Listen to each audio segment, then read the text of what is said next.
नमस्कार। पिछले वीडियो में हमने इंग्लिश ईस्ट इंडिया कंपनी की स्थापना को समझा था। आज के वीडियो में हम इसके भारत पहुंचने पर जो होने वाली व्यापारिक गतिविधियां हैं उसके बारे में चर्चा करने वाले हैं। जो सबसे पहला अंग्रेज भारत पहुंचता है उसका नाम होता है कैप्टन हॉकिंस। कैप्टन हॉकिंस इसलिए इम्पोर्टेंट है क्योंकि अभी तक इंग्लिश ईस्ट इंडिया कंपनी की जो प्रारंभिक यात्राएं हो रही थी वो सुमात्रा, जावा, मलक्का जैसे दक्षिणी पूर्वी एशियाई द्वीपों के लिए हो रही थी और वहां से वो मसाले व अन्य चीजों का व्यापार कर रहे थे। लेकिन जो सबसे पहला प्रयास भारत के संदर्भ में होता है, स्पेशली व्यापारिक कोठियां या फैक्ट्रीज स्थापित करने के संबंध में, वो होता है 1608 ईस्वी में, जब कैप्टन हॉकिंस जो हैं वो भारत पहुंचते हैं हेक्टर नामक एक अंग्रेजी जहाज पर। कैप्टन हॉकिंस पहुंचते हैं भारत में सूरत के बंदरगाह पर। वो पहले ऐसे अंग्रेज होते हैं जो सामुद्रिक मार्ग से भारत पहुंचते हैं।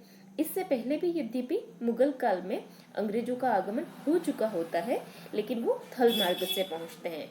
हॉकिंस पहले ऐसे अंग्रेज हैं जो सामुद्रिक रास्ते से भारत आ रहे हैं। हॉकिंस को तुर्की और फारसी इन दोनों ही भाषाओं का ज्ञान था, क्योंकि जब वो मुगल शासक के दरबार में पहुंच रहे हैं, इस समय पर मुगल शासक है अकबर, तो वो इंग्लैंड के शासक जेम्स फर्स्ट का पत्र लेकर के पहुंचते हैं जो कि अकबर के नाम पर होता है। और इस समय पे क्योंकि रूलिंग एम्परर जहांगीर है तो वो जहांगीर के दरबार में पहुंचते हैं, लेकिन जो लेटर लेकर के आते हैं वो अकबर के नाम का लेकर के आते हैं। दरबार में पहुंच करके वो फारसी भाषा में बात करते हैं। ये कैप्टन हॉकिंस की एक इमेज है, एक पेंटिंग है जो दर्शा रही है कि हॉकिंस किस तरीके से मुगल एम्परर जहांगीर के दरबार में पहुंचे हैं। जहांगीर हॉकिंस का बहुत ही सम्मान के साथ स्वागत करते हैं, उन्हें 400 का मनसब प्रदान करते हैं। मनसबदारी प्रथा को हमने फर्स्ट ईयर के सिलेबस में हमने समझाई है, जो कि अकबर ने लागू की थी। तो क्योंकि मनसब प्रदान करना एक सम्मान का प्रतीक माना गया था, तो जहांगीर इन्हें 400 का मनसब भी प्रदान करते हैं और इन्हें सूरत में एक फैक्ट्री खोलने की अनुमति भी प्रदान करते हैं। यह अनुमति प्रारंभ में प्रदान तो कर दी जाती है, लेकिन इस समय पर क्योंकि हमको पता है कि ये 16वीं शताब्दी का जो दौर है उसमें पुर्तगाली जो है वो बहुत ज़्यादा पावरफुल है, स्पेशली उनकी नेवी जो है वो बहुत ज़्यादा पावरफुल है। तो इस वजह से पुर्तगालियों के विरोध के कारण यह अनुमति जो है, सूरत में फैक्ट्री खोलने की अनुमति रद्द कर दी जाती है। तो कैप्टन हॉकिंस पहुंचते तो हैं, लेकिन वो बहुत ज़्यादा बेनिफिट्स नहीं ले पाते हैं।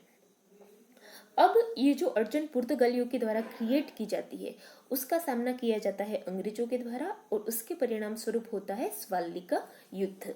स्वाली का जो युद्ध है ये आप देख पा रहे हैं सूरत के समीप होता है, ये गुजरात कोस्ट के आसपास होता है और नेवी बेसिस पर लड़ा जाता है।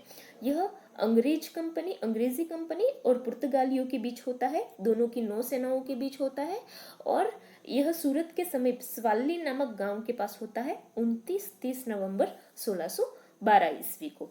इस युद्ध में अंग्रेजों की तरफ से कैप्टन मिडलटन और कैप्टन थॉमस बेस्ट के नेतृत्व में अंग्रेजी नौसेना जो है वो पुर्तगाली नौसेना को परास्त कर देती है।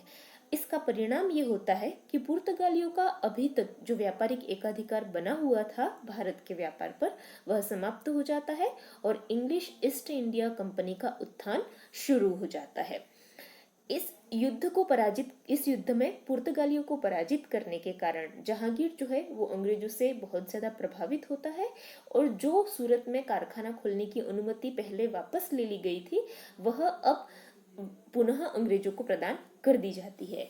स्वाली का युद्ध क्योंकि नौसेना के आधार पर लड़ा गया युद्ध होता है, तो ऐसा भी कहा जाता है कि इस युद्ध की वजह से एक तरीके से अंग्रेजों की नेवी जो है वो एस्टेब्लिश हो जाती है परमानेंट तरीके से, और अंग्रेजों की ये जो नेवी एस्टेब्लिश की गई थी वही हमारे इंडियन नेवी का आधार बनती है। हमारे जो इंडिया की आज मॉडर्न इंडिया की जो नेवी है वो कहीं ना कहीं अंग्रेजों की नेवी के आधार पर ही विकसित हुई है। अब एक बहुत ही कंफ्यूजिंग एस्पेक्ट हम डिस्कस करने वाले हैं कि कि अंग्रेजों की फर्स्ट फैक्ट्री जो है वो कहाँ पर एस्टेब्लिश की गई थी, क्योंकि हमने पुर्तगालियों की फर्स्ट फैक्ट्री के बारे में बात की जो कि कोचीन में स्थापित की गई थी, डचों की पहली फैक्ट्री के बारे में बात की जो कि मसूलीपट्टनम में स्थापित की गई थी जो कि आंध्र प्रदेश में स्थित है। तो क्योंकि कॉम्पिटिटिव एग्जाम के लिहाज से इस तरीके का क्वेश्चन इंपॉर्टेंट होता है, तो हम अंग्रेजों की फर्स्ट फैक्ट्री के बारे में बात करने वाले हैं। जब हम अंग्रेजों की फर्स्ट फैक्ट्री के बारे में बात करते हैं तो दो चीज़ों पर जो है वो कन्फ्यूज़न है। इसमें जो पहला कन्फ्यूज़न है वो तो है कि यह सूरत में थी, सूरत जो कि यहाँ पे आपको दिख रहा है, या फिर ये मसूलीपट्टनम में थी जो कि आंध्र प्रदेश में स्थित है। इसको समझने की हम कोशिश करते हैं। कैप्टन हॉकिंस, क्योंकि हमने बात की जैसे कि सूरत में फैक्ट्री खोलने की अनुमति उन्हें 1608 में प्राप्त तो होती है, लेकिन पुर्तगालियों के विरोध के कारण अंग्रेजों का ये जो प्रयास है वो एक तरीके से निष्फल साबित होता है। दूसरी तरफ हम देखते हैं कि 1611 में गोलकुंडा राज्य था उस समय पे, जो वर्तमान आंध्र प्रदेश का एरिया है वहां पे, उसका एक प्रमुख बंदरगाह था मसूलीपट्टनम, जहां पे डचों की भी पहली फैक्ट्री स्थापित की गई थी। तो मसूलीपट्टनम में 1611 में अंग्रेज एक फैक्ट्री स्थापित करते हैं। और दूसरी तरफ हमने देखा सवाली के युद्ध के बारे में बात की जो कि 1612 में हो रहा है। तो सवाली के युद्ध में जब विजय अंग्रेजों को प्राप्त हो जाती है तो फिर सूरत में एक स्थायी कारखाने की स्थापना की जाती है 1612-13 में। तो कई जगह पर कई किताबों में अंग्रेजों की फर्स्ट फैक्ट्री के तौर पर सूरत का नाम दे रखा है और कहीं पर मसूलीपट्टनम दे रखा है। और मसूलीपट्टनम के रेफरेंस में ये कहा गया है कि ये दक्षिणी भारत में अंग्रेजों द्वारा स्थापित की गई प्रथम फैक्ट्री थी।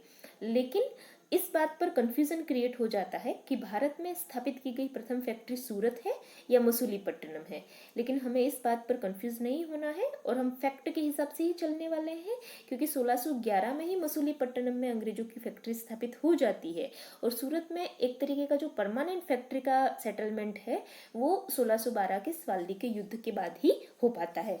तो हम यहाँ पर अंग्रेजों की फर्स्ट फैक्ट्री जो है वो मसूलीपट्टनम को ही मानने वाले हैं।